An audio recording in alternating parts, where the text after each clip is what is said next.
Il n'y a rien qui est un peu au hasard dans ma vie pro. Pour la première fois, c'était il y a cette nouvelle et on va trouver une solution, mais la solution, je ne l'ai pas encore.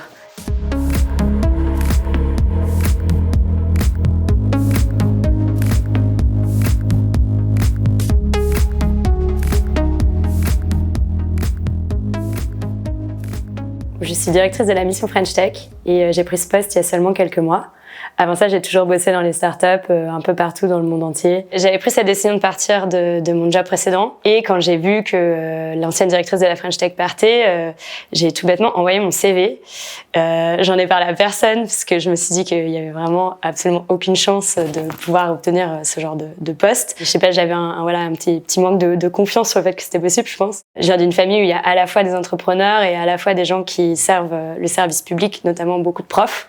Donc c'était un peu la réconciliation de ces deux mondes et j'avais une émotion assez forte à l'idée de pouvoir participer comme ça à cet héritage. Et je pense qu'il m'a toujours animée finalement, c'est de me dire, quand je commence à être un peu trop dans ma zone de confort, où est la frontière d'après et comment je vais continuer à apprendre des choses. Donc j'ai reçu la bonne nouvelle que j'avais été sélectionnée pour le poste, que j'ai été ravie et très émue d'accepter. Et puis il y a eu cet événement un peu en grande pompe de nomination où j'ai vraiment pris conscience de ce que ça voulait dire être directrice de la French Tech et que tu as aussi un peu un rôle et un devoir de représentation de l'écosystème. Donc je me suis retrouvée extrêmement sollicitée, j'avais énormément de choses à apprendre et à devoir naviguer qui étaient complètement nouvelles. Donc ça a créé quand même une certaine appréhension. Je me suis dit oh là là, mais qu'est-ce que je viens de faire? Est-ce que je vais être à la hauteur? Et quelques semaines après, j'ai appris que j'étais enceinte. En plus de ça, là tout arrivait complètement d'un coup. Et ma première réaction, ça a été de me dire mais en fait, comment je vais faire quoi? Je pense que ma première appréhension, c'est un peu l'impression de plus être en mesure de remplir le contrat qu'on m'a donné. Et en plus, je suis en tout début de prise de fonction, donc comme n'importe quel poste, je pense que quand tu commences quelque chose de nouveau, tu te sens assez facilement débordé, t'es pas dans ta zone de confort, tu sais pas forcément par où commencer.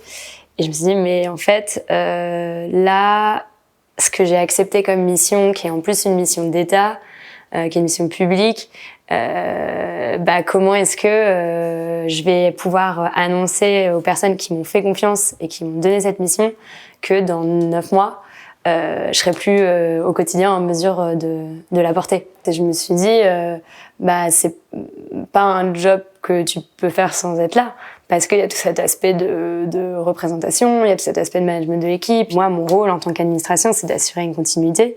Cette continuité va forcément être perturbée. Et une fois que le bébé sera là, comment je vais pouvoir aussi réussir à mener à bien cette mission? On en riait avec mon conjoint, on se voyait le lundi soir, puis on se revoyait le vendredi soir. Heureusement qu'il est là pour m'aider à ne pas oublier de manger. Je me suis dit, mais en fait, là, je vais avoir la responsabilité de m'occuper d'une autre personne.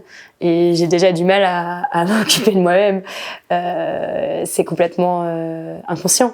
Ça m'a paru un peu fou. Et en même temps, ça reste un des plus beaux moments de ta vie. Donc, tu as des émotions assez contradictoires où tu te dis, c'est génial. À la fois, je devrais être complètement en train de célébrer, et en même temps, tout ça. Et tout ça, je sais pas quoi. Je sais pas comment faire. En plus, la société s'attend à ce que ça soit un moment qui est 100% heureux. Donc t'as pas envie d'être cette personne qui doute quoi et qui dit oula, est-ce que c'est possible, est-ce que c'est le bon moment, et de devoir entamer ces réflexions.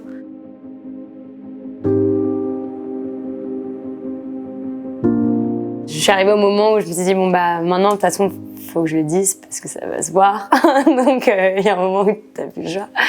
J'y ai pensé 40 000 fois en me disant qu'est-ce qu'il faut dire. Je suis quelqu'un qui a toujours été extrêmement organisé. Au début, j'étais tentée vraiment de me dire ok, en fait, il faut que j'arrive avec un plan quoi. Parce qu'en fait, toute ma vie, quand j'ai eu un obstacle, un challenge, un obstacle, une nouveauté, quelque chose à surmonter, la première chose que j'ai fait, c'est faire un plan et avoir une solution. Et en fait, très vite, je me suis rendu compte que ce plan, il est très difficile à mettre en place parce que tu peux pas le décider tout seul. Ça dépend de de tout l'écosystème autour, de ta vie personnelle, mais aussi dans ton équipe, comment est-ce qu'on peut s'organiser. Et tout ça, ça se construit ensemble. Et du coup, finalement, là où j'aurais aimé arriver en disant mais vous inquiétez pas, on va faire comme ça, pour la première fois, c'était il y a cette nouvelle et on va trouver une solution, mais la solution, je l'ai pas encore. Je me rappelle très bien, j'étais en point avec le ministre, avec Cédrico, et je lui dis est-ce que à la fin du point, on peut prendre 5 minutes parce que j'ai un truc à te dire. Et je me suis retrouvée vraiment dans ces moments où en fait tu sais plus exactement comment tu voulais prendre le truc, et puis t'es un peu gênée et tu finis par dire voilà en fait je suis enceinte quoi. Et il me dit mais c'est génial, mais pourquoi t'es stressée? Ça va aller quoi. Et il m'a donné cette anecdote que je répéterai à chaque fois qu'on me fera moi-même cette annonce dans ma carrière managériale, qui est en fait, tu vois, tu prends une règle de 40 cm et 40 cm, ça te ferait ta carrière. Et maintenant, tu prends 3 mm et ça, c'est un congé mat. T'es pas dans un job où t'as un manuel de comment ça se passe, où il y a 40 personnes qui l'ont fait avant, où il y a un onboarding en 15 steps, tu te débrouilles un peu quoi. Après c'est ça aussi les moments les plus énergisants, je trouve, c'est ce moment où finalement tout est tellement nouveau que tu vas forcément faire des erreurs, mais c'est pas pour ça qu'il faut refuser les opportunités. En tout cas, c'est ce que je me suis dit. Plutôt que de rester dans mon coin à essayer un peu de mieux comprendre, y aller quoi. Je me rappelle vachement de ma première interview en tant que directrice de la French Tech. La journaliste me dit mais de toute façon, vous êtes là parce que vous êtes une femme. Et en fait, je me dis il y a deux choix quoi. Soit tu te braques et t'as pas confiance et c'est un peu le cercle négatif.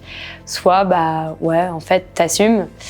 Peut-être que c'est le cas, mais si c'est le cas et que ça peut aider des femmes à se projeter et à se dire que c'est possible d'avoir ce genre de poste, finalement c'est ma responsabilité. Et du coup je me dis, et c'est un peu la même chose qui m'a poussée à parler du fait que j'étais enceinte au début de ma prise de poste et les appréhensions que ça avait pu me causer, les réactions de mon entourage. En fait quand t'es sur un sujet comme ça qui est pas évident, ça cristallise et t'as des gens qui sont mais il faut absolument le faire et d'autres qui sont tu vas pas faire ça, comment les gens vont te percevoir, franchement c'est un peu la loose de parler de ses vulnérabilités.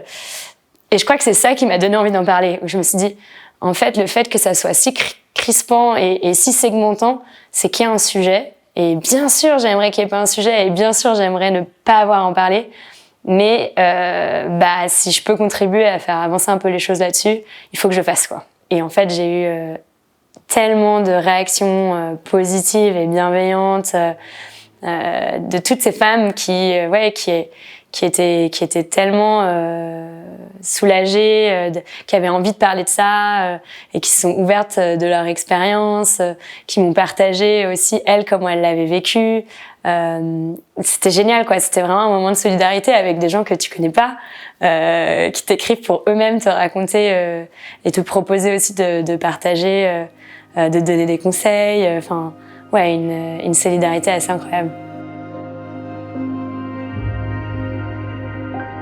C'est un moment qui a été assez émotionnellement intense. Je me suis retrouvée un peu fragile face à l'accumulation de tout ce qui se passait.